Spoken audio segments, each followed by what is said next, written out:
so many sleep people walking right now in the dark with all this light in this room. You don't want to be part of this room.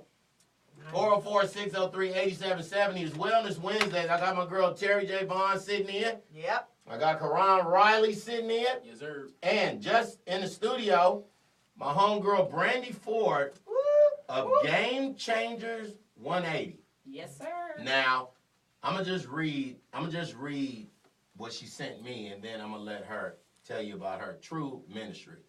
So it says prayer and encouragement for athletes, Game Changers 180.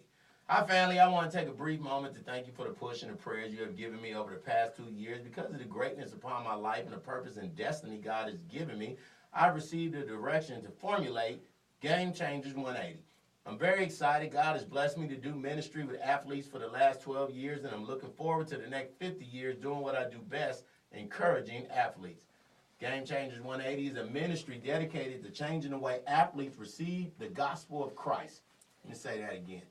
Game Changers 180 is a ministry dedicated to changing the way athletes receive the gospel of Christ. It is my aim to change the method, not the message. And as my father, Michael C. Ford, says, I endeavor to live right. Sorry, Dad, but you inspire me so much. And saying that, we want to encourage athletes that they can love God and love sports, even in the midst of the crazy athletic world. Ladies and gentlemen, Ms. Brandy Ford. Hello. Brandy, a ministry directed towards athletes. Ain't that a chaplain's job? Yes, actually, I've done that before. Oh, how about that? How about that? Oh, okay. Pretty much what most people don't know is 18 years I've worked with athletes. So from 8th grade all the way up until graduation of college, I was always a trainer or a manager or something. So even in college, I traveled with football, track and field, tour days, the whole nine. So, and I'm an ex-athlete myself. I played basketball, 2 knee surgeries. Later on got into neuromuscular therapy, worked with athletes on strength and conditioning and rehabbing and all that good stuff like that. But even in college, I chapeled on the road with track and field and football. Tour days, I was a chaplain. So every morning, 5 o'clock a.m., you was the Brandy, prayer what's the word for How the day? about that? You know, and so kind of just kept on with that. And then on the road traveling, track and field, in season, out of season. We get to the hotel, hey, Bible study time, let's get it in. Good. Inviting all the other SEC teams to come down into the lobby, and we do it real big, about 100 athletes, coaches, the whole line. So I did it all through college, and then I came out of college, graduated, and I still chapel because I work with a girls' high school basketball team here in Atlanta. So I did that for a couple years, huddle leader for FCA. I was vice president for Fellowship of Christian Athletes in college, and it kind of trickled over. So when you have friends all over the place, they kind of get to the league, and then you start doing some different things league-wise. Because you know I'm all from college, and then they say, hey, I'm with the Saints now. You going to be in New Orleans? That's you need some prayer. Right. Karan, you played professional sports. Did y'all have somebody like a Brandy that you could think of? I never seen a female. How about that? In all my years of playing through college, pros, we always had a chaplain. They always had morning prayer on game day. And the people who wanted to participate in it could go. It was always on the schedule. Like we would have our whole itinerary, as she knows, and then it would be a whole section there for chapel and stuff in the morning, on Sundays and mornings, and then if you had a away game, they usually did it on Saturdays or something. But they always got it in. Game Changers 180. You said you've been doing this professionally for the last 2 years, and you finally just Just like, here it is. 2 years ago, I worked with a couple players down in Jacksonville, and God really blessed me and opened up the door to meet some incredible athletes. And I just started sending prayers out. So at first it was just like typing, hey, this week 1, this is a prayer for the week. And then it kind of like, it started multiplying. So what happened was I'll start like, okay, this is a quote for the week. And then I'll start throwing in, okay, these are some scriptures to meditate on before the game. And then it was like, okay, this is how we're going to take the Bible and mix it with the game. And not only the game, I actually trickled it all the way down to the actual position, because most athletes don't equate their position with scripture, biblical, and the purpose in which God has them playing football. So it's really incredible just listening to, okay, God, what are we doing this week? And then I just sit in my computer and I just start typing, and then that's how it comes out. You told me you actually make a playbook. Yeah, I'm working on one right now. For 2 years, I've been doing this every week, preseason, training camp, OTAs, the whole 9. So I have about 30-something different titled, things for them. And so I've been working on putting together a book.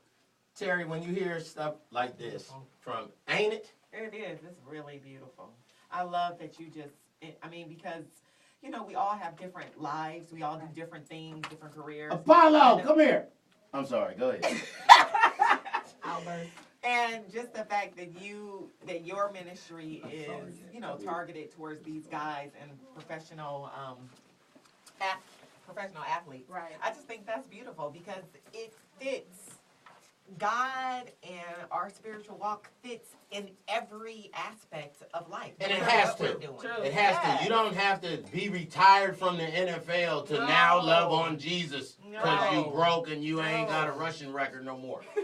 No. But it's funny that he mentioned that there are no women that do this. And God, I understand God has gifted me particularly. Of course. And I remember. And Brandy is cute, ladies and gentlemen. Right, that's what I'm sitting here thinking. I'm like, well, because she got their adorable. attention. She is so cute Yeah. to walk in the door, and the first thing thinking about God and Jesus is not going to be the first thing that they think when she walked in the door. Right, and that was football the players thing. need a hook. Yeah. He right. And she's It's true, and I'll never forget my first when I made it. My partial scholarship at Mississippi State was in a student athletic trainer, and I'll never forget the first day I walked out for tour days, and the assistant trainer was like, "Oh man, she not gonna make it." Like the first day, and I said, "Just watch." And so the first day, players, rookie players come in. Hey, Miss Brandy. Yes, and so because I've been in this and I've been doing it for so long, it was kind of like a quick shutdown. And then they would look at me like, "Well, who is this chick?" So then upperclassmen came in, and then they was like, "Yeah, by the end of the training camp, I got her. Dude, that's not what you want." Yeah. And so I gained the respect really quick. Yeah. One thing that I live by, a good name is better chosen than great riches. Amen so to that. Your name Say that is again. like everything. Say that again. So if you go out there and you wilding out or what have you, and it was because of football players that I actually got the job in Mississippi State because they didn't have any black trainers. I was like the second black trainer, but they didn't even have female trainers. And so the football team actually had to vouch for me to say, no, she's good people. Like she really, she's good at what she does. She don't want to just come out and hang out with the football team. The groupie chick. That's how they want to make you every time. Every time. So, and that's what the head trainer really was like, oh, she just want to come out here, see the football players. But, thank God I had that name, and they knew what I was about, and that's how I got the position. I love it. So you started off emailing your select few, and now what is your email list grown to? I'm working individually with 8 athletes right now across the league, different teams, different positions. I got running backs, in the back, receivers. Yes, she is. I got running backs, receivers. I got cornerbacks. I got special teamers. The whole 9. So knowing the game is very. You got to know the game, number one. And you're at sports. I love it. We talked about everything from football to baseball. You got to know the game, you got to know the word, and you got to understand an athlete. Most people don't understand an athlete. They don't understand the ups, the downs, the highs, the lows. There's still men outside of the helmet and the jersey. And what you told me, that was it just spoke into my spirit, and God was like, get her on the air.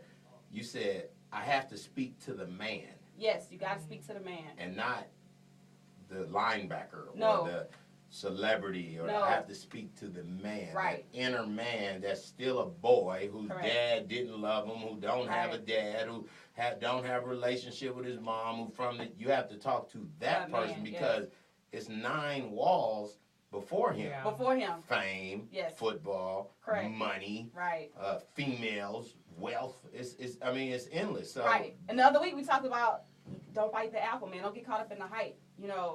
Your identity is not in the jersey or the helmet. It's not in your jersey number. You got to know who you are outside of that jersey number. Yes, we got money, we got women, you got all kinds of stuff going on, but you got to know who God created you to be. He said he created you in his likeness and his image, not in the NFL likeness.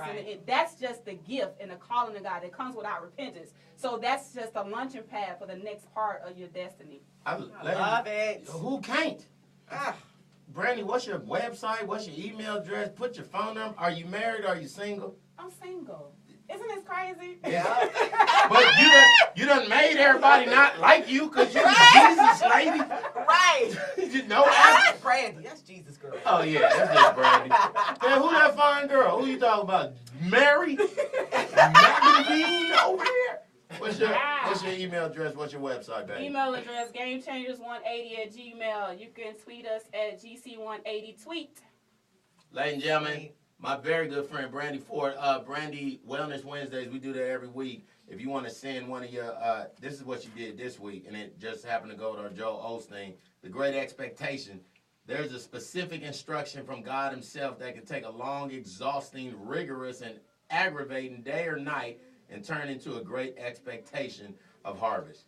I'm down with you. Whatever I can do, let me know. My girl Brandy Ford, when we come back, more on the shooting at Fame.